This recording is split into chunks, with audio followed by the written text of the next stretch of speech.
நீங்க அவங்கள மியூட் பண்ணிடலாங்க ஐயா நீங்களே.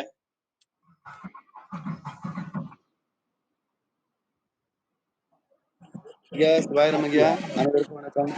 அனைவருக்கும் வணக்கம். அன்பர்கள் அனைவருக்கும் வணக்கம். சிவாயிரம் சிவாயிரம் ஐயா. Will join shortly. சாரி, இப்போ காம்பிலி அம்மனுடைய இது வந்து கொஞ்சம் பூஜா தொடக்கம், அது கொஞ்சம் தாமதப்படுத்திட்டாங்க. வந்துட்டாரு ஐயா. வணக்கங்க ஐயா. சிவாயிரம் ஐயா. சிவாயிரம். சிற்றம்பலம். வேணாமாங்கப்பா, திருவடி வணங்குறேங்கப்பா. சிற்றம்பலம். புண்ணியர் பூதியர் பூதநாதர் உடைபடுவார்தம் மனத்தார் திங்கள் கண்ணியரென்று காதலாளர் கைதொழுதேத்த இருந்த ஊரா விண்ணுயர் மாளிகை மாட வீதி விரை கமழ் சோலை சுலாவி எங்கும் பண்ணியல் பாடல் அறாத ஆவூர் பசுபதி ஈத்தரம் பாடு நாவி பசுபதி ஈத்தரம் பாடு நாவி.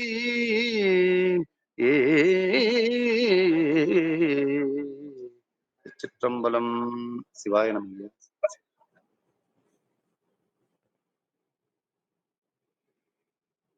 சிவாய நம. திருச்சிற்றம்பலம். வன்மை தரும் ஆகம நூல் வைத்த பொருள் வழுவா உண்மை விளக்கம் குறை செய்ய திண்மதம் சேர் அந்தி நிற தந்திமுக தொந்தி வயிற்று ஐங்கரனை பந்த மரப்புந்திகுள் வைப்பாம். திருச்சிற்றம்பலம். அடியார் பெருமக்களுக்கு எல்லாம் சிவகாமி அம்மை உடனாகிய அம்பலவான பெருமானது அருவாண்மை நாயன்மார்களது முழுவதினாலும் குன்றைப்பதிவாள் சேக்கலார் பெருமனுடைய திருவருளினாலும் செயல்படுகின்ற சைவ பாட வகுப்பில இந்த இணைப்பில் இணைந்து மெய்கண்ட சாஸ்திரங்களில் சில நூல்களை படிக்கக்கூடிய சிவபுண்ணியத்தை நாம் பெற்றிருக்கிறோம்.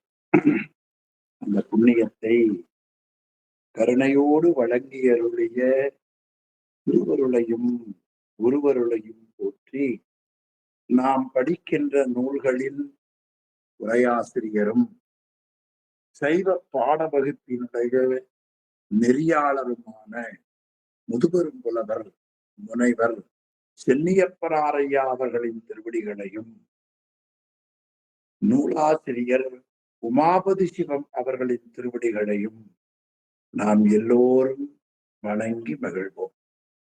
அன்பர்களே, நாம் படிக்கின்ற சைவ பாட வகுப்பில சிந்தித்துக் கொண்டிருக்கிற நூல் திருவருட்பயன் என்ற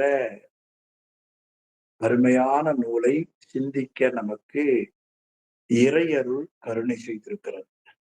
அது இறைவனுடைய அளப்பெரும் கருணையை தான் அனுபவத்தால் உணர்ந்த நிலையில சாஸ்திர பகுதியாக தில்லைவாழ் அந்தணரில் ஒருவரான உமாபதி சிவாச்சாரியார் 10 அதிகாரங்களிலே நமக்கு அருள் செய்திருக்கிறார். அந்த 10 அதிகாரங்களிலே நாம் முதலாவதாக பார்த்தது இறைவனுடைய உயர்ந்த நிலை. அது கைலாய மலையை போல இறைவனுடைய உயர்ந்த நிலை என்று காட்டினார். எனவே பதி முதுநிலை, அந்த பதியை சேர்ந்து பயன்படக்கூடிய உயிர், அதனால் உயிரவை நிலை என்று 2வது அதிகாரத்துல காட்டினார். 3வது அதிகாரம் அந்த உயிருக்கு தடையாக இருக்கக்கூடிய இருள், அந்த இருள் மலநிலை என்று காட்டினார். 3 அதிகாரம். அடுத்து அருள் உரு நிலை, அருள் அது நிலை என்று 2 அதிகாரங்கள். அது சதீஷ், நாம் எதுவரை பார்த்திருக்கிறோம்?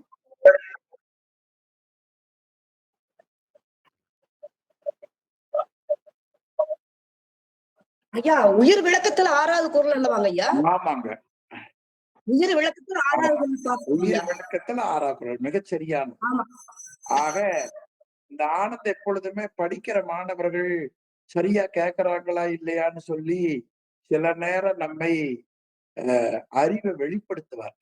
அதனால பழையது சொன்னால் யாராவது ஒருத்தராவது இப்ப என்ன படிக்கிறோம்னு தெரியணுங்கிறதுக்காக வேண்டி கூட செய்திருக்கலாம் தான் தோன்றுகிறது. ஏனென்றால் அவர் சென்னியப்பனார் மாணவர் பிழை செய்யப்பட்டார். ஆக உயிர் விளக்கம் என்கிற பகுதியை சிந்திக்க வேண்டும். அது எனக்கு தெரிந்து என்ன நினைவு கேட்டா 1 மணி நேரத்துக்கு 10 குறள், 1.5 மணி நேரம் 15 குறள் நாம பார்த்தோம். சென்ற வகுப்புல ஆசிரியர் நம்முடைய அமைப்பாளர் 50 குறள் செஞ்சிருக்கிறோம் என்று சொன்னார். எனவே 6 முடிஞ்சு 7வது அதிகாரத்துல 5 குறள் மிகச்சரியா அமைந்து விட்டது. ஆக அருள் அது நிலை, அருள் உருநிலை என்று 5ம் காட்டினார். மிக நல்ல விளக்கம். பிறகு அந்த உயிர் பதியை பற்றியும் உயிராகிய தம்மை பற்றியும் இருளாகிய அறியாமையை பற்றியும் அந்த இறைவன் அருளை பற்றியும் அந்த அருளே குருவாக வரதை பற்றியும் அறியும் நெறியில அறிய வேண்டும். என்ன அழகான தொடர் பாருங்க. இந்த கிராமத்துல சொல்லுவார்கள், நீ கேட்கிற மாதிரி கேட்டா நான் கொடுப்பேன்பாங்க இல்லையா? அதுல ஒரு முறை வைத்திருக்கிறார்கள் பாருங்கள். அந்த முறையில இந்த 5 தலைப்புகளையும் எந்த முறையில் அறிய வேண்டும் என்று காட்டினார். இனி உயிர் விளக்கம் அறியும் முறையில அறிந்த பொழுது உயிர் விளக்கம் பெறும் என்று உயிர் விளக்கம் என்று 7வது அதிகாரத்தை காட்டினார். 7வது அதிகாரத்திலே நமக்கு காட்டிய பகுதியாக இருப்பது இறைவனை போல ஒரு நண்பர் நமக்கு கிடைப்பாரா? எல்லா நண்பர்களும் உலகத்துல நம்முடைய நன்மையை பகிர்ந்து கொள்ள வருவார்கள், மகிழ்ச்சியை பகிர்ந்து கொள்ள வருவார்கள், துன்பத்துல சிறிது நேரம் கேட்பார்கள். ஆனால் முழு துன்பையும் தான் ஏற்றுக்கொள்ளக்கூடிய நண்பர் ஒருவர் கிடைப்பாரா? என்ன அழகான ஒரு அடிப்படை பாருங்க. உலகத்துல எத்தனையோ பேர் பழகுகிறோம். எல்லாரும் மகிழ்ச்சியில பங்களிப்பு செய்வார்கள், துன்பத்துல சிறிது நேரம் இருப்பார்கள். ஆனால் இந்த உயிர் என்று உண்டோ அன்று முதல் இந்த உயிர் பேரின்பத்தை அடைகிற வரை நமக்கு வழிகாட்டியாக இருந்து துன்பத்தை நீக்குவதற்குரிய வழிமுறைகளை சொல்லி எல்லா துன்பத்தையும் தான் வாங்கி கொண்டு உயிர்களுக்கு அருள் செய்கிற ஒரு நண்பர் இருப்பாரானால் அது சிவபெருமான் ஒருவர்தான். அந்த உண்மையை உமாபதி சிவம் காட்டுகிறார். தோத்திர நூல்களிலே இறைவன் நட்பாக இருப்பதை திருவாசகத்துல தோளா போற்றி துணைவா போற்றி என்று காட்டுகிறார். தோழனாக இருக்கிறார், துணைவனாக இருக்கிறார். அதே இறைவன் நம்மை உமக்கு தோழமையாக தொந்தனம் என்று நம்பி ஆரூரருக்கு சொல்லுகிறார். அதுல ஏழிசையாய் இசைப்பயனாய் இன்னமுதாய் என்னுடைய தோழனுமாயிருந்தான் ஆரூர் பெருமான் என்று காட்டுகிற அந்த சொற்கள் எல்லாம் நல்ல உணர்கிற மக்களுடைய நெஞ்சை உணர்ச்சி நிலையிலே உணர வைக்கக்கூடிய சொற்கள். அந்த முறையில் 65வது குறள் நற்கேண்மை கிடைக்கத்தகுமோ? நல்ல உறவு. நம்ம பெரும்பாலும் வாழ்க்கையில நல்ல பெற்றோர்கள், நல்ல உடன் பிறந்தவர்கள், நல்ல குடும்பம், நல்ல மனைவி, நல்ல பிள்ளைகள், நல்ல நண்பர்கள் எல்லாவற்றையும் வளர்ப்பதற்கு அறிவு கொஞ்சம் குறைவு. ஆனா கெடுப்பதற்கு மட்டும் முந்தி முந்தி வந்து நம்ம புத்தி நிற்கும் இல்லையா? அதனால் அணைந்தோர் தன்மையில ஒரு குரல்ல சொன்னார், ஒன்றையும் நீ ஆராயாதே, ஒன்றையும் உற்று உண்ணாதே, நீ முந்தி செய்யாதே என்று பின்னால பார்க்க இருக்கிறோம். ஆக நல்ல உறவு, நல்ல துணைவர், நற்கேண்மை கிடைக்கத்தகுமோ? நமக்கு கிடைக்குமா? ஆமா. நற்கேண்மையார்க்கல்லால் எடுத்துச் சுமப்பான். நல்ல நட்புடையவர்களுக்குத்தான் எடுத்துச் சுமப்பான் கிடைப்பான். உலகத்துல கூட 2 பேர் ரொம்ப நெருக்கமா இருந்தா அவர் வேலையை இவர் செய்வார். அவர் கொடுக்கிற செயல் பணம் இவளே கொடுப்பார். அது மாதிரி காட்டுகிறார். நற்கேண்மையருக்கு அல்லால் எடுத்துச் சுமப்பான் இன்று கிடைக்க தகுமோ என்ற முறையிலே சென்ற வகுப்பை நிறைவு செய்ய திருவருள் உபகாரம் செய்தது. தொடர்ந்து அடுத்த குறள் காட்டுகிறார். இறைவன் திருவருளினால் நாம் எல்லாவற்றையும் அடைய முடியும். ஆனால் இறைவன் திருவருள் இல்லை என்று சொன்னால் நாம் எதையுமே பெற முடியாது. அவன் கருணை செய்ததால் தான் நமக்கு உணர முடிகிறது. இப்ப உயிர் விளக்கத்துல என்ன தெரிந்து கொள்ள வேண்டும்? இறைவன் தான் இவை அனைத்தும் செய்கிறான் என்பதை நாம் உணர வேண்டும். இறைவன் நம்மை விட்டு ஒருபோதும் பிரிவதில்லை. அத மணிவாசகர் காட்டினார். இமைப்பொழுதும் என் நெஞ்சில் நீங்காதான் தாழ்வாழ்க. இந்த சொல்தான் உமாபதி மீனாட்சி சுந்தரம் பிள்ளையினுடைய மாணவர் ஊவே சாமிநாத ஐயரிடத்திலே தமிழ் படித்த மேலை நாட்டு அறிஞர் ஜியு போப் அவர்களின் நெஞ்சை உடைத்தது. அவர்கள் தமிழகத்திலே தமிழ் படித்து பிறகு அவர்கள் பிறந்த ஊருக்கு போன பொழுது கடிதம் எழுதுவார்கள் தன் ஆசிரியர் தமிழாசிரியருக்கு. அவர் மேலே எழுதுகிற வாசகம் இமைப்பொழுதும் என் நெஞ்சில் நீங்காதான் தாழ்வாழ்க. அப்படி எழுதுகிற பொழுது என்னை விட்டு இறைவன் நீங்காமல் இருக்கிறானே என்று நினைப்பாராம். ஜியு போப் அவர்களுக்கு கண்ணுல அப்படியே ஆனந்த கண்ணீர் வரும். தாழ்ல எழுதுகிற பொழுது அந்த கண்ணீர் விட்டு அந்த எழுத்து இமைப்பொழுதும் என் நெஞ்சில் அங்கங்க கண்ணீர் விட்டு அழிந்து விடுமா. மேலும் அதை திருத்தமா அவர் எழுதாமல் கீழே குறிப்பாராம். ஒரு குறிப்பு, ஐயா தாங்கள் காட்டிய தமிழ் அறிவால் திருவாசகத்தை படிக்கிற பொழுது என் உள்ளத்தை கவர்ந்த தொடர் இந்த தொடர். இது எழுதுகிற பொழுது நெஞ்சம் உருகுகிறது. அதனால் கண்ணீர் வந்தது. அது திருவாசக கண்ணீர். அது இந்த எழுத்தை மேல படர்ந்திருக்கிறது. எனவே நான் மேலே விளம்பவில்லை என்றே எழுதியதாக சொல்லுவார். இப்படி தன்னுடைய உயிரை விட்டு என்றும் பிரியாமல் இருப்பவன். அதுக்கு ஒரு அளவு சொன்னார்கள். இமைப்பொழுதும் என் நெஞ்சில் நீங்காதான். இறைவன் நம்மை விட்டு எப்பொழுதும் பிரிவதில்லை. அவள் முன்னிலையிலே நடைபெறுகிறது. அந்த கருத்தை உயிர் விளக்கமாக புரிந்து கொள்வதற்கு ஒரு கதை மூலமாக காட்டுகிறார். ஒருவன் ஒரு நிதியை பாதுகாப்பாக வைத்திருக்கிறார். ஒருவன் அதை திருட வருகிறான். அப்படி வருகிற பொழுது அவன் திருட வேண்டும் என்று சொன்னால் ஒண்ணு பணம் வச்சிருக்கிறவன் தூங்கி விட வேண்டும், அல்லது நிதி வைத்திருப்பவன் அங்கே இருந்து ஒரு மாசத்துக்கு அமெரிக்கா போயிருக்கணும். அப்பதானே வீட்டை போது கொள்ளையடிக்கலாம். ஆனா சாமி தம்மை விட்டு எப்பொழுதும் போவதில்லையே.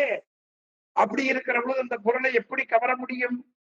எண்ணி பாருங்கள் என்று நம் சிந்தனையை விளக்கப்படுத்துகிறார் உமாபதி சிவம். இப்ப பொருளுக்குள்ள போவோம். வஞ்சமுடன் ஒருவன் ஒரு வஞ்ச நிலையில அடுத்தவன் பொருளை திருட ஒருவன் வருகிறான். அடுத்தவர் பொருளை திருடணும் நினைச்சாலே அது வஞ்சம்னு பேருங்க. பாருங்களேன், ஒரு பொருளை திருட வேண்டும் என்று நினைத்தால் அது வஞ்சகத்தன்மைனார். வஞ்சக கல்வரேன் என்கிறார் மணிவாசக பெருமான். நம்பி ஆரூரர் தோழராகிய சேரமான் பெருமான் நாயனாரோடு சேர நாட்டுல இருக்கிறார். சும்மா கொஞ்ச காலம் தான் இருந்தார்.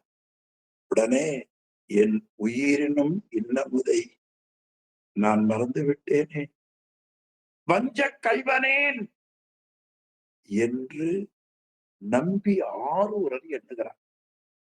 இதை களரிச்செறிவார் நாயனார் புராணத்தில் சேக்கிழார் பதிவு செய்கிறார். எனவே இறைவன் வஞ்சகத்தில் ஒன்றார். திரு பரங்கிரி புராணம்னு ஒரு புராணம் இருக்கிறது. அதுல விநாயகர் தோத்திர பாடலில் வஞ்சகத்தில் ஒன்றானை. இப்ப வஞ்சம் என்பது நாம் பிறர் பொருளை கவர நினைப்பது அவருக்கு தெரியாம. அதனால அந்த ஒருவனுக்கு முன்னால் அடை போட்டார். வஞ்சமுடன் ஒருவன் நிதி கவர அடுத்தவருடைய பொருளை கவர வேண்டும் என்று சொல்லுகிறார். அந்த எண்ணம் நல்ல எண்ணமா? வஞ்சக எண்ணம்னு காட்டுகிறார் உமாபதி சிவம். சரி, அவன் ஒண்ணு தூங்கி இருக்க வேண்டும் அல்லது வெளியே போயிருக்க வேண்டும், அப்பொழுதுதான் எடுத்துக்கொள்ள முடியும் இல்லையா? அப்ப சுவாமிக்கு தெரியாமல் எந்த செயலும் நடக்காது என்பதை நாம் விளக்கமாக உணர வேண்டும் என்பதுதான் இந்த குறளுடைய மையமான கருத்து. துஞ்சினானோ பொய்யினானோ சொல் என்று அழகாக நமக்கு காட்டுகிறார். இந்த திருமந்திரத்துல கூட இறைவன் கண்காணிப்பாளராக இருக்கிறான். கண்காணி இல்லென்று கள்ளம் பல செய்வார், கண்காணியாக கலந்தெங்கும் நின்றானை கண்காணி கண்டார் களவொழிந்தாரே என்று காட்டுவார். அந்த முறையில் இறைவன் அருள் இல்லாமல் நாம் எதையும் செய்ய முடியாது. இறைவன் திருவருள் இல்லாமல் எதையும் நாம் அடைய முடியாது என்கிற கருத்தை இந்த பாடல் நமக்கு காட்டுகிறது, இந்த குறள் நமக்கு காட்டுகிறது. எனவே இறைவனுடைய திருவருளை உயிர்கள் பெற வேண்டும் என்பதற்கு இறைவன் எப்பொழுதும் அதற்கு குறைபாடாய் இருக்க மாட்டார். இன்னொன்று, திருவருளை விட்டு உயிரும் நீங்கி நிற்கார். இறைவனுடைய திருவருள் அனுமதியோடு அவனுடைய திருவருளை பெற வேண்டும் என்கிற கருத்துதான் இந்த குறளுடைய விளக்கம் என்று உரையாசிரியர் கீழேயும் அழகாக காட்டியிருக்கிறார். அது ஒரு நல்ல ஒரு அமைப்பு. பிரிது மொழிதல் அணின்னு பேர். ஒரு செய்தியை சொல்லுகிற பொழுது இந்த செய்தியினுடைய கருத்தை வைத்துக் கொண்டு நாம் ஒன்றை வருவித்துக் கொள்ள வேண்டும். அதுக்கு பிரிது மொழி அணி முன்ன சில குறள்கள் வந்தன, அதே போல காட்டியிருக்கிறார். அதற்கு கீழே அருமையான ஒரு கதை போட்டிருப்பார், அதை நீங்க படித்து பார்த்துக்குங்க. அடுத்தது 67வது குறள்ல உயிர் விளக்கமாக தெரிந்து கொள்ள வேண்டிய பகுதியில ஒரு கருத்தை நமக்கு அருளுகிறார். நல்ல பகல் பொழுது சூரியன் உச்சியிலே இருக்கிறார். அப்படி சூரியன் உச்சியில இருக்கிற பொழுது சூரிய வெளிச்சம் படிகத்தூண்ல நேராக படும். அப்பொழுது ஏனைய பொருள்களினுடைய நிறம் அந்த படிகத்தூண்ல நமக்கு தெரியாது. அது போல உயிர்கள் ஏனைய சார்பில்லாமல் ஞானத்தையே பற்றி நிற்கிற பொழுது ஏனைய சார்பு பாசம் உயிரை சேராது என்ற கருத்தமைந்த குறள் 67வது குறள். தனக்கு நிழல் இன்றாம் ஒளிகவரும் தம்பம் என கவரனில்லாது இருள். ரொம்ப எளிமையான குறள். அதாவது நல்ல பகல் நேரம், சூரியன் ஒளி நடு உச்சியில நிற்கிறது, ஒரு பளிங்குத்தூண். அப்பொழுது சூரியனுடைய ஒளி பளிங்குத்தூண்ல படுகிற பொழுது பளிங்குத்தூண் மட்டும்தான் தெரியும். காலையிலேயோ மாலையிலேயோ நீங்கள் தோன்றுகிற பொழுது பார்த்தால் அந்த படிகத்தூணுக்கு பக்கத்துல இருக்கக்கூடிய அந்த பொருள் தன்மையை காட்டும்.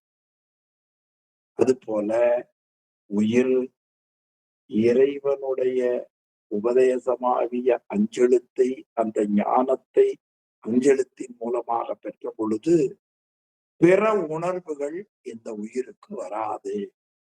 திருவருளையே உயிர் பற்றி நிற்பதால் பாசத்தின் தாக்கம் உயிருக்கு வராது. இருள் அது பாசம், அது நில்லாது, உயிரிடத்திலே ஒருபோதும் நிற்காது.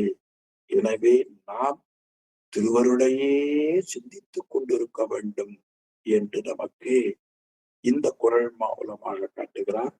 அதுல பளிங்கு தூண் என்பது ஆன்மா அந்த ஆணவத்தோடு சேர்ந்து ஆன்மா அறிவு இல்லாமல் அஞ்ஞானமுடையதாக இருக்கும். அது சூரியனுடைய ஒளிபட்ட பளிங்குத்தூள் போல திருவருளை பெற்ற பொழுது அது சிவமாக இருக்கும் என்பதை இந்த குறள் மூலம் காட்டுகிறார். கொஞ்சம் நல்ல விளக்கமான பகுதி. 101வது பக்கம் விளக்கம் என்கிற தலைப்பில நீங்கள் பார்த்தால், பளிங்குத்தூண் இரவில் ஒளியின்றி இருளாயிருக்கும், சூரியன் உதித்த பொழுது ஒளியாய் நிற்கும். அது நல்ல உச்சி பொழுதுல பளிங்க தவிர ஒன்று தெரியாது. அது போல ஆன்மா ஆணவத்துடன் சேர்ந்த போது அறியாமையுடையதாக இருக்கும், திருவருள் பெற்ற பொழுது சிவமாயிருக்கும். ஆக பளிங்குத்தூணினுடைய கிழக்கும் மேற்கும் சூரியன் இருக்கிற பொழுது சூரியனுடைய அந்த தூணின் சாய்வாக விழுகிற பொழுது பிற பொருள்களின் நிறம் தோன்றும். அதுபோல ஆன்மா கருவிகளை பெற்ற பொழுது சிறிதளவு விளக்கம் பெற்று உலகியல் பொருள்களிலே பற்று உண்டாகும். உலகியல் பொருள்களிலே அந்த உயிருக்கு பற்று உண்டாகும். சூரியன் வர வர ஒளி பளிங்குத்தூணில் விளங்கி தோன்றுவதைப் போல ஆன்மாவில் திருவருள் பதிய பதிய சிவஞானம் விளங்கி தோன்றும் என்று இது பிரிது மொழியின் அணியில் சொல்லுவதுதான். சூரியன் அடுத்த பக்கம் காமிங்க, உச்சியில் வரும் பொழுது அப்பளிங்குத்தூண் ஒளி சூரியன் ஒளியுடன் அடங்கி நிற்கும். தூண் முழுவதும் சூரிய ஒளியாய் தோன்றும். அது போல ஆன்மாவில் திருவருள் முழுவதும் பதிந்து பக்குவப்பட்ட போது சிவபெருமான் ஆன்மாவை தனக்குள் அடக்கி சிவமாக பிரகாசிக்க செய்வான் என்று அருமையான விளக்கமாக உரையாசிரியர் காட்டியிருக்கிறார். அதுக்கு ஏற்ப தாய்மான சுவாமிகளுடைய பாடல் மிகச்சிறந்த பாடல். மெய் தானுவினோடு அத்துவிதம் சாருநாள் என்னாலோ, அந்த இறைவனோடு பிரிப்பின்றி சேரக்கூடிய நாள் என்னாலோ என்று காட்டுகிறார். அடுத்தது 68வது குறள். நம்முடைய வாழ்க்கையில நாம் நல்ல ஞானம் பெற்றவர்கள் பின் செல்ல வேண்டும், அந்த ஞானத்தை கொடுக்கக்கூடிய திருவருள் பின் செல்ல வேண்டும். அது எது போல என்றால், ஒரு இருட்டுல செல்லக்கூடியவர்கள் ஒளியை முன்னால செலுத்தி அந்த ஒளிக்கு பின்னால செல்லுவார்கள். அப்பொழுது அந்த பாதையில அவர்கள் பயணிக்க முடியும்.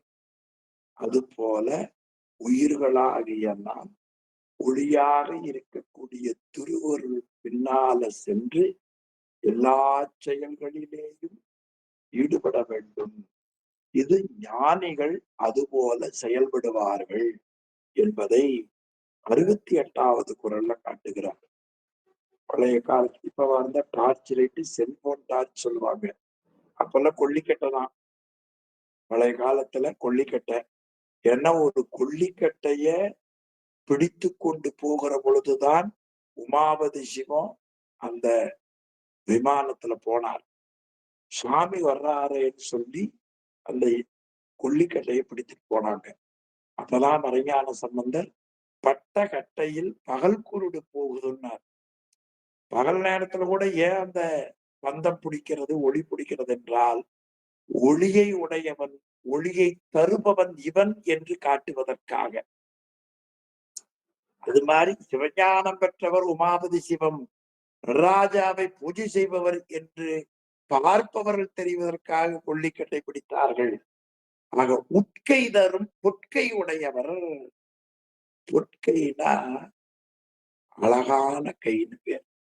நம்முடைய அழகான கையில இருளில் செல்பவர்கள் ஒரு கைவிளக்காக எரிக்கொள்ளியை கையில எடுத்து செல்வார்கள். உட்கை தரும் பொற்கை உடையவர் போல் உண்மை பின் நிற்கை அருளார் நிலை. மெய்ப்பொருளை நாடுபவர்கள் திருவருளை முன்வைத்து அதற்கு பின் செல்வார்கள் அருளாளர்கள். எனவே அருளாளர் நிலை உண்மை பின் நிற்கை. அருளாளர்கள் நிலை உண்மை பின் நிற்கை. உண்மை எது? உண்மை விளக்கத்துல படிச்சிருக்கிறோமா இல்லையா? மனவாசம் கிடந்தலை உண்மை விளக்கம். அந்த உண்மைக்கு மெய்யென்று பெயர். அந்த இறைவனை மெய்யே என்று போற்றினார்கள். எனவே அருளாளர்கள் இறைவனுடைய தலைமையை முதன்மையாக கொண்டு அதில் அடங்கி இருப்பார்கள். எனவே அருளார் நிலை உண்மை பின் நிற்கை. அருளார் நிலை உண்மை பின் நிற்கை.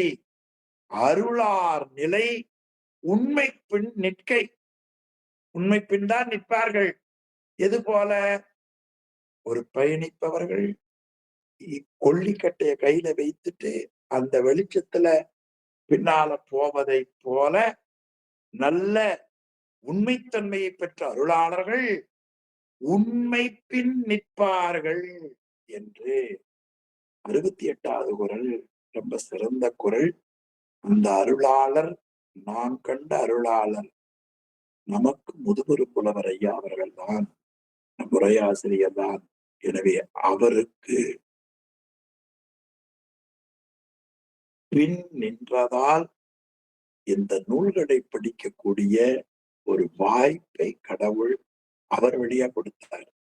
உடனே அவர் கடவுள் நினைச்சிடாதீங்க. சில பேர் அப்படிதான் நினைப்பார்கள். அவர் கடவுள் தன்மையை முழுமையாக பெற்றார். எனவே அந்த விளக்கத்தை நமக்கு கடவுளின் குணம் போல இரக்க குணத்தோடு 94 வயதை கடந்தும் கூட சைவ பணியில தளர்வில்லாமல் செய்து கொண்டது என்பதை உங்களுக்கு நினைவூட்டி, அடுத்த குறள் ரொம்ப அருமையா காட்டுகிறார். ரொம்ப எளிமையானது.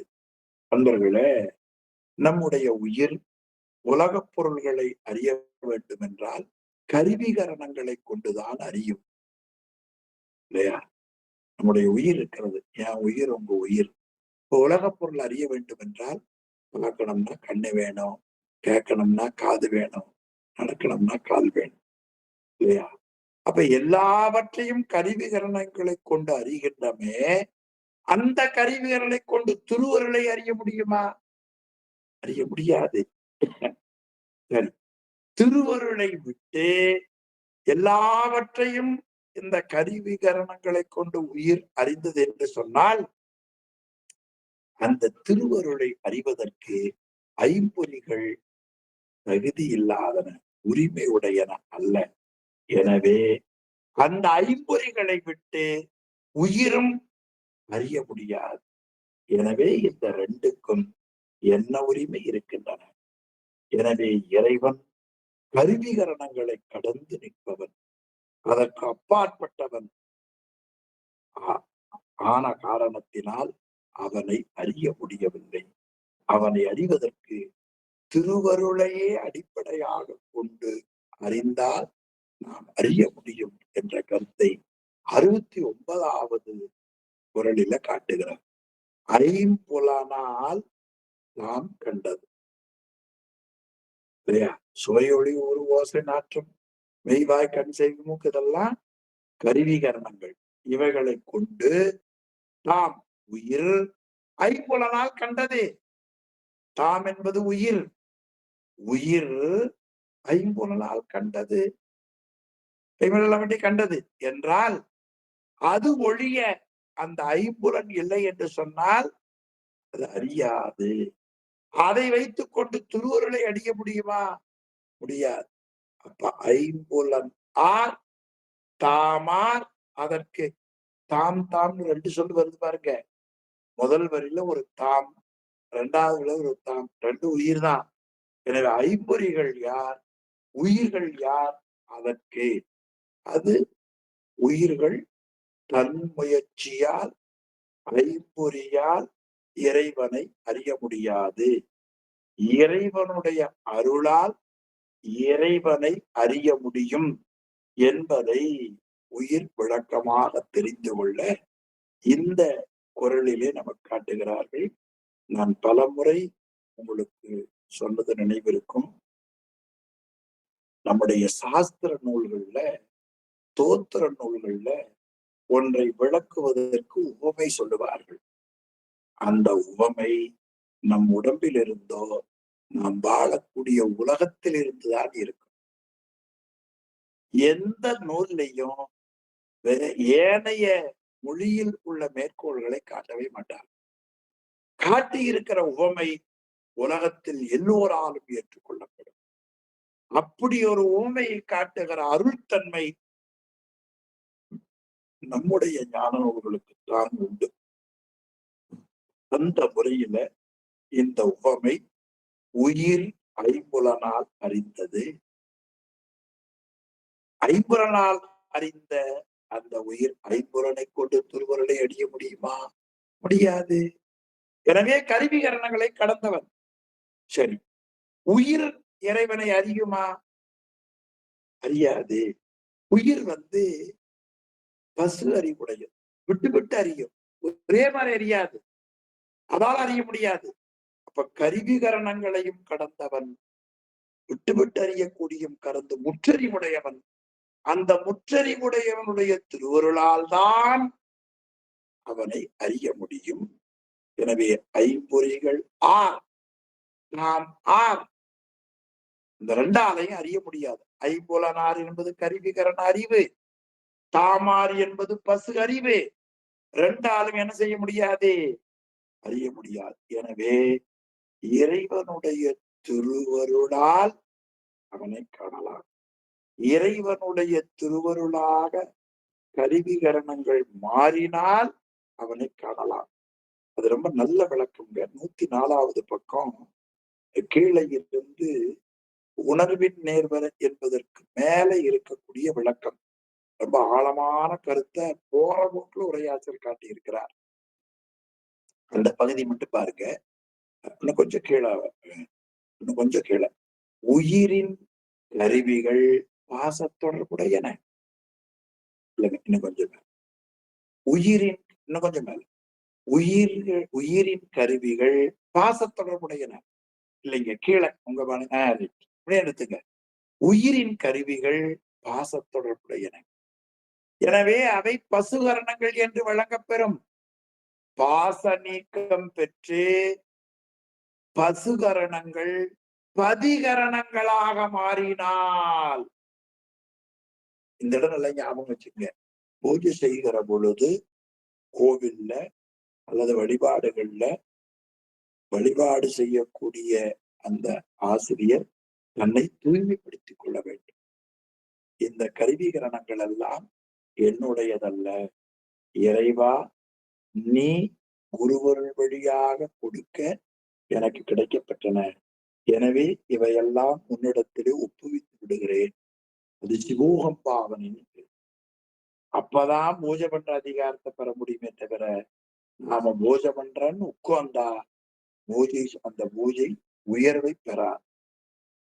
அதனால இங்க சொன்னார், பசுகரணம் பதிகரணமாக மாறுவது. வடமொழியில அநேகமா ஆச்சாரிய வர்ணம் சொல்லுவார்கள். அது ஒரு பாதி உண்மை நினைக்கிறேன்.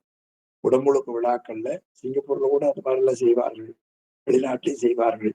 வரிசையா உட்கார்ந்து கொண்டு திருநீர் பூசி அஞ்செழுத்து மந்திரத்தை சொல்லி தன்னுடைய உடம்பை சிவமயமாக ஆக்குவார்கள். அது எளிமையா சொன்னார் மாணிக்க வாசகர். புன்புலால் யாக்கை புரை கணிய பொன்னெடும் கோயிலா புகுந்து என் என்பெல்லாம் உருக்கி எளியாய் ஆண்ட ஈசனே மாசிலாமணியே. அப்ப இறைவன் இந்த புலால் சம்பந்தப்பட்ட உடம்புக்குள்ள புகுந்து நம்மை ஒழுங்குபடுத்தினான். இப்பொழுது உடம்பு முழுவதும் அவன் திருவருள் என்று உணர்தல் தான் சிவோகம் பாவனை. அவன் இயக்க நாம் இயக்குகிறோம் என்பதை உணர்தல். அதைத்தான் பசுகரணங்கள் பதிகரணங்களாக மாறினால் அந்த பதிகரணமாக மாறிய கருவிகளை கொண்டு திருவருளை நாம் காணலாம் என்ற விளக்கத்தை உரையாசிரியரும் விரிவுபடுத்தி காட்டியிருப்பதை பார்க்கிறோம். அதற்கு ஏற்ப குமரகுருபரருடைய மேற்கோள் பாடல் அதை படிச்சு பாருங்க. எனவே அவகரணங்கள் எல்லாம் சிவகரணங்களாக மாறின என்ற மேற்கோள் அமையும். அதை நீங்க படித்து பார்த்து தெரிந்து கொள்ளுங்கள். அடுத்து இறைவன் தாமே வந்து நமக்கு கொடுக்கிறார். அப்படி தாமே வந்து கொடுக்கக்கூடிய அந்த இறைவனை நம்முடைய ஆற்றலால் பெற்று வரலாம் என்று நினைப்பது மிகவும் தவறு.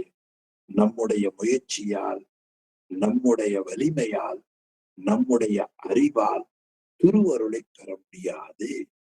இது 70வது குறள். தாமே தரும் அவரை தம் வலியினால் கருதலாமே. இப்ப அவரே கொடுக்கிறாரு, ஏப்பானே அதுக்குள்ள உன்னுடைய ரெக்கமெண்டேஷன் வச்சு நீ பெறணும்னு நினைக்கிற? இவனார் அதற்கு யாருக்கு என்னென்ன கொடுத்தாருன்னு தெரியுமா? நாம சொல்றோம், நான் ரெக்கமெண்டேஷன் பண்ணிதான் சதீஷ் வந்து அமெரிக்கா போனார். அப்படி கிடையாது. அண்ணாமலையாருடைய திருவருள்.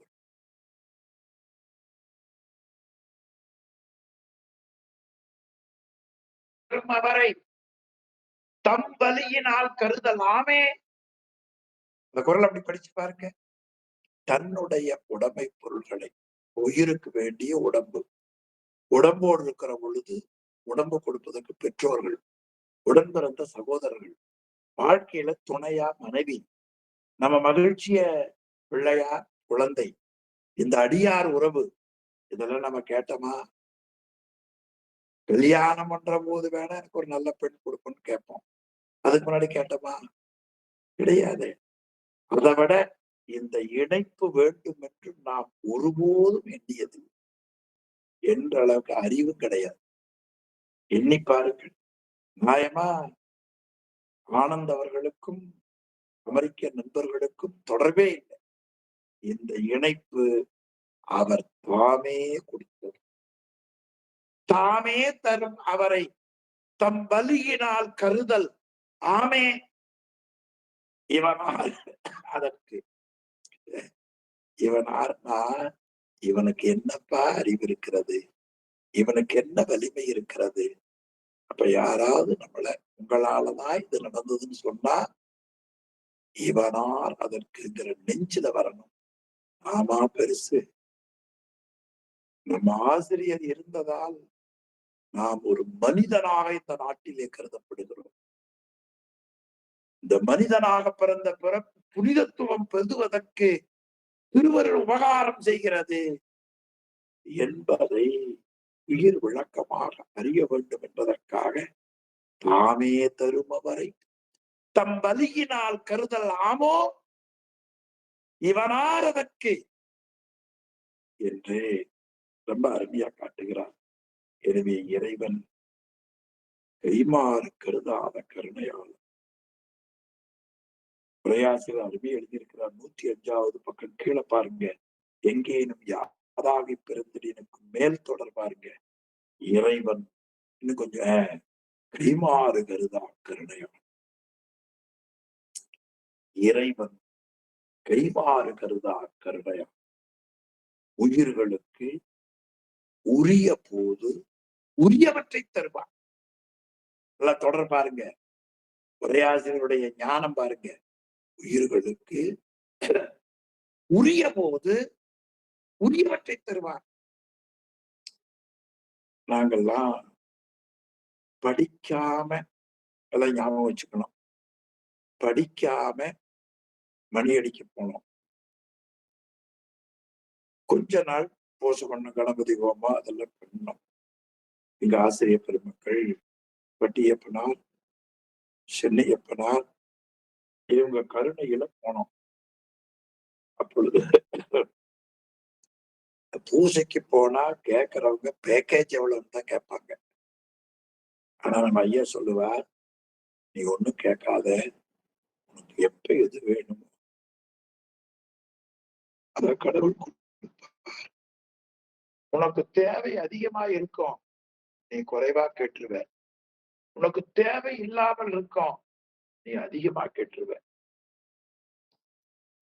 அவர் சொன்னதை அப்படியே எழுதியிருக்காரு. ஏன் கேட்க வேண்டாம் தெரியுமா? சாமியை கொடுப்பாரான்னு நம்ம கேள்வி வரும் இல்லை. அவர் கைமாறு கருதா கருணையா.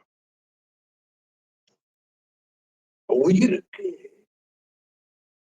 பற்று பொருள் மேல வராம சிவத்தின் மேல பற்று வர வேண்டும். உயிர் எதை விளக்கமாக தெரிய வேண்டும்? நம்முடைய தலைவன் கைமாறுகிறதா கருணையா. அவன் என்ன செய்வான் தெரியுமா? உயிர்களுக்கு நல்ல தொடர், உரிய போது உரியவற்றை தருவான். அந்த ரெண்டு முக்கியம். உரிய போது உரியவற்றை ஒருக்க சொல்லி பார்த்துங்க. உரிய போது உரியவற்றை தருவான். இதுதான் 70வது குறளுடைய அருமையான கருத்து. அது சம்பந்தர் தேவாரத்திலேயும் திருவாசகத்திலேயும் காட்டியிருக்கிறார். சிவபெருமான் என்ன செய்வான் தெரியுமா? ஞான சம்பந்த பெருமான் ஞானம் பெற்றவுடனே பாடிய பதியுங்க.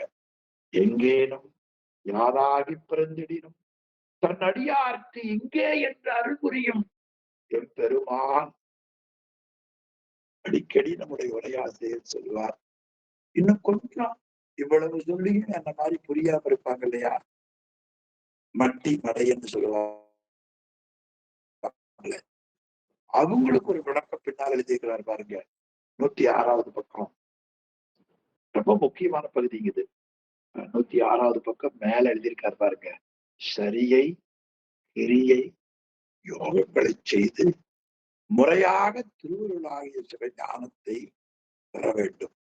அதை விட்டு வேறு வழியில் பெற முயற்சி செய்தால் அது உண்மை சிவஞானமாக மாறாது என்பதை எழுதி வைத்திருக்கிறார் நம்முடைய உரையாசிரியர்.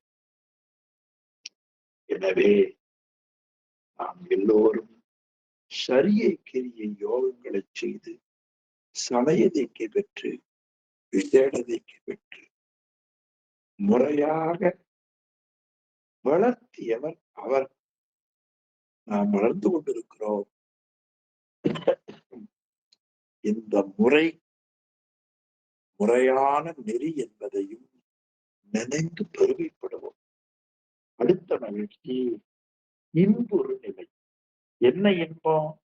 முறையாக சிவஞானத்தை பெறுகிறோம் என்பதே இன்பம்தான். இன்பம் என்பதற்கு தொல்காப்பியர் இன்புறல் என்று ஒரு மெய்ப்பாட்டியல் எழுதுறார். இல்ல, இந்த மகிழ்ச்சினா என்னப்பான்னு கேட்டாங்க. இன்பம்னா என்ன, மகிழ்ச்சினா என்ன? அதுக்கு பெரியவர்கள் உரை சொன்னார்கள்.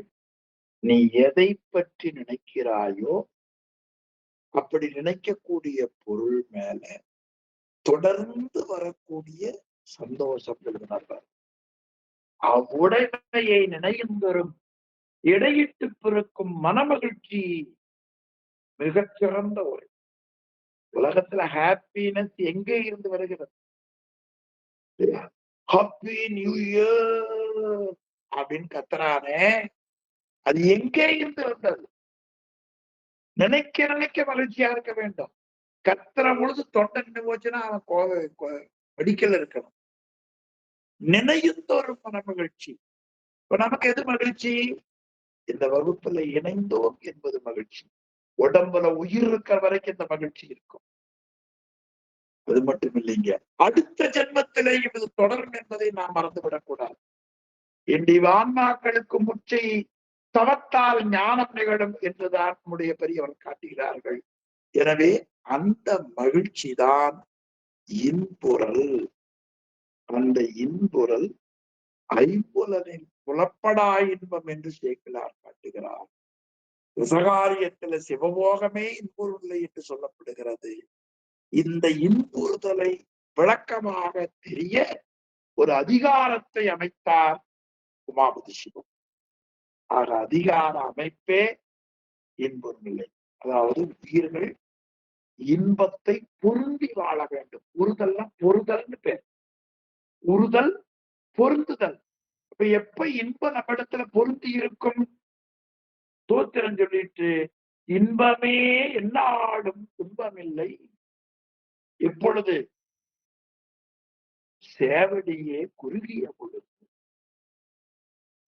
என்று அப்பர்சாமி தாண்டகத்தால் அறியலாம். முதல் பாடல் ரொம்ப அருமையா காட்டுகிறார். முன்னவே உட்கை தரும் பொற்கை என்று படித்த ஒரு குரல் நமக்கு இதுல காட்டுகிறார். நல்ல சுடர் வருகிறது, அந்த சுடரின் பின்னால போனவர்கள் இன்பமடைவார்கள், இருளின் பின்னால போனவர்கள் துன்பமடைவார்கள். ரொம்ப அருமையா இருக்கு பாருங்க. இன்புறுவர் துன்பார் இருளின் எழுச்சுடரின் பின் புகுவர் முன் புகுவார் பின். இது மாறி மாறி இருக்கு. ஏன் அப்படி குரல் இருந்திருக்குன்னு நான் நினைச்சு பாக்குறேன்னா, நாம அப்படிதான் நல்லவங்க பின்னால போகாம கெட்டது பின்னால போற பாருங்க, மாறி போறோம். எனவே குரலும் மாறி வந்துருச்சு. அது நியாயமா எப்படி உரை பண்ணணும்? எழுச்சுடரின் பின் புகுவார் இன்புறுவர். எழுச்சுடரின் பின் புகுவார் இன்புறுவர். ஆக இருளின் முன் புகுவார் துன்பார் பின். இது மாத்தி பொருள் செய்யணும். கீழே உரையாச்சல் காட்டி இருக்கிறார். அப்புறம் ஏன் குரல் வந்ததுங்கிறீங்களா? நான் மாறி மாறி போறோம் இல்ல, அது குரல்லையே காமிச்சார் உமாபதி சிவம். அப்ப நம்மளை திருத்த வேண்டும். எப்படி திருத்த வேண்டும்? இந்த குரலுக்கு வாங்க, அவர் காட்டுறார் பாருங்க. எழுச்சுடரின் பின் புகுவார் இன்புறுவர், இருளின் முன் புகுவார் துன்பார். ஆக நாம் செய்ய வேண்டியது நம்முடைய அறியாமையை போக்கக்கூடிய ஞானாசிரியரின் பின் சென்றால் பேரின்பம் கிடைக்கும். நம்முடைய காமம், குரோதம், லோபம், மோகம், மதம், ஆச்சரியம் என்று சொல்லக்கூடிய அறியாமையில் பின் சென்றால் துன்பத்தை தான் அடைய முடியும் என்பதை காட்டுகிறார். பெரியவரான மேற்கோளா சில வரலாறு அந்த பக்கம் இருக்கிறது, அதை பார்த்துக் கொள்ளுங்கள். நல்ல பகுதி, அதனை கட்டாயம் பிடிக்கணும். இரண்டாவது குரல்ல சொல்லுகிறார், ஆணும் ஆணும் சேர்ந்தால் ஒரு இன்பத்தை பெற முடியாது, ஆணும் பெண்ணும் சேர வேண்டும். அந்த முறையில உயிர் இறைவனை சேர்ந்தால் இன்பம். இறைவன் தலைவன், உயிர் அது அடங்கி நிற்கக்கூடிய பொருள். இருவர் மடந்தையருக்கு பயன் என் இன்புண்டாம் ஒருவன் ஒருத்தி ஒரே. எனவே ஆன்மா இறைவனோடு சேர்ந்த பொழுதுதான் இன்பம். அது எது போல என்றால், ஆடவன் ஒருவனும் பெண் ஒருத்தியும் கூடினால் இன்பம் உண்டாகும். ஆணும் ஆணும் சேர்ந்தால் இன்பம் உண்டாகாது, பெண்ணும் பெண்ணும் சேர்ந்தால் இன்பம் உண்டாகாது. எனவே உயிரும் உயிரும் சேர்ந்தால் பெரிய இன்பம் கிடைக்காது. உயிரும் இறைவனும் சேர்ந்தால் பேரின்பம். அதுதான் 109வது பக்கம் மேல தலைவன் தலைவி.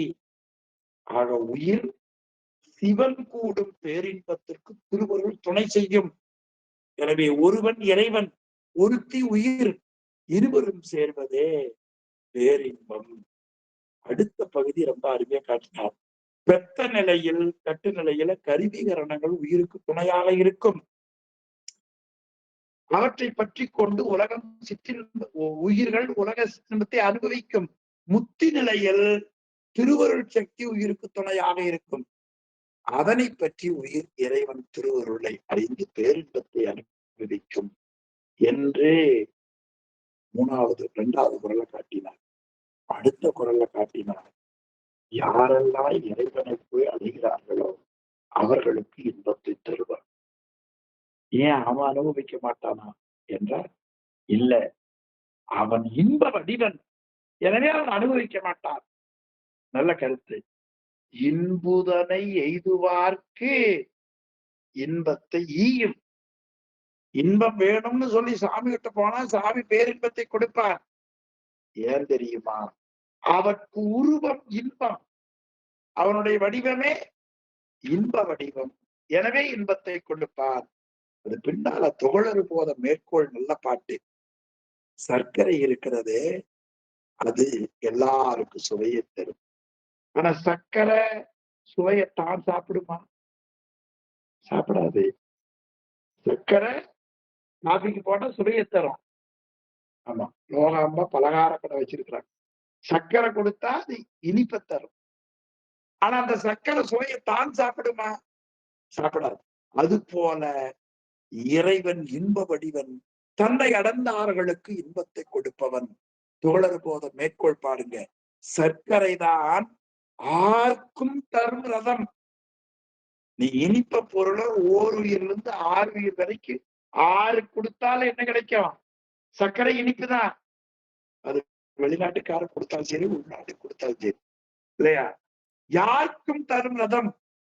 அந்த ரதம், அந்த சுவை சர்க்கரை தான் கொள்ளுமோ? அந்த சுவை அதை ஏற்றுக்கொள்ளுமா? ஏன்? சர்க்கரைக்கு இன்புருவம் அன்றி எழிலுருவம் வேறுண்டோ? சர்க்கரைக்கு இனிப்பை தவிர ஏதாவது உண்டா? அது போல இறைக்கும் இன்புருவமே என் என்று காட்டினார். அடுத்த குரல்ல காட்டினார், நம்முடைய உயிர் இறைவனுடைய தாளிலே சென்று சேர வேண்டும். அதுக்கு தாழ் தலை என்று ஒரு தொடர். தாழ் இறைவனுடைய தலை, நம்முடைய தலை உயிர். அது சேரினா இல்லும் தாவும் கெட்டு தா வரும். அப்படி தாடலை போல் 2 சொல் ஒரு சொல்லாக மாறியது பாருங்க. கீழ பொருள்ல தாழ் கூட்டல் தலை தாடலை. அதை போல உயிரும் சிவமும் இரண்டற்ற நிலையிலே கலந்து நிற்பதுதான் உயிருக்கு பேரின்பமாகி இன்பம் உருகிற நிலை என்பதை 4வது குறள்ல காட்டுகிறார். தாழ் கூட்டல் தலை தாடலை போல், அந்த சொல்லு கூடியதை போல், தான் நிகழா வேற்றின்ப கூடலை நீ ஏகமென கொள் என்று நாம் இறைவனுடைய திருப்பணியின் கையை கூறினார். அடுத்த குறள்ல காட்டுகிறார், அதாவது இறைவன் தனியா உயிர் தனியா இருந்த இன்பம் இல்லை. இறைவனும் உயிரும் ஒன்றாக சேருகிற பொழுதுதான் உயிருக்கு அந்த பேரின்பம் கிடைக்கும். எனவே ஒன்றானும் ஒன்றாது இரண்டானும் ஓசையலாது என்றால் ஒன்றென்று இரண்டும் இல். பொருள்ல உயிரும் சிவமும் ஒரே பொருள் என்றால் அது கூட வேண்டாம். ஒன்றானும் ஒன்றாது. இரண்டாக இருக்கும் என்று சொன்னால் பேரின்பம் தோன்றாது. இரண்டாலும் ஓசையலாது என்றால் இந்த ரெண்டும் இல்லை, ஒன்றென்று இரண்டும் இல். எனவே உயிரும் சிவமும் பொருளால் ஒன்றும் அன்று, வேறாக இருக்கிற இருபொருளும் அன்று. பொருள்தன்மையால் ஒன்று, கலப்புத்தன்மையால் ஒன்று, பொருள்தன்மையால் 2 என்ற உண்மையை காட்டுகிறார் இந்த குறளில் என்று சொல்லி இந்த அளவில் இன்றைய வகுப்பை நிறைவு செய்வோம். சிவாய அனைவருக்கும் வணக்கம். திருச்சிற்றம்பலம். ஐயா, மூர்த்திகள் நிறைவு செய்தார்களுக்கு ஐயா சிவாய. வாழ்க வானவரானினம் வீழ்க தழ்பூனல் வேந்தனும் ஓங்குக ஆழ்க தீயதெல்லாம் அறநாமமீ சூழ வையகமும் துயர் தீர்கவே. திருச்சித்தம்பலம். தென்னாடுடைய சிவனே போற்றி, எந்நாட்டவர்க்கும் இறைவா போற்றி, ஏகம்பத்து உரையுண்டாய் போற்றி, பாகம் பெண் உருகானாய் போற்றி, காவாய் கனகத்திரளே போற்றி, கைலை மலையானே போற்றி போற்றி. திருச்சித்தம்பலம். சிவாய நமக. திருவடி கொண்டு சிவாய.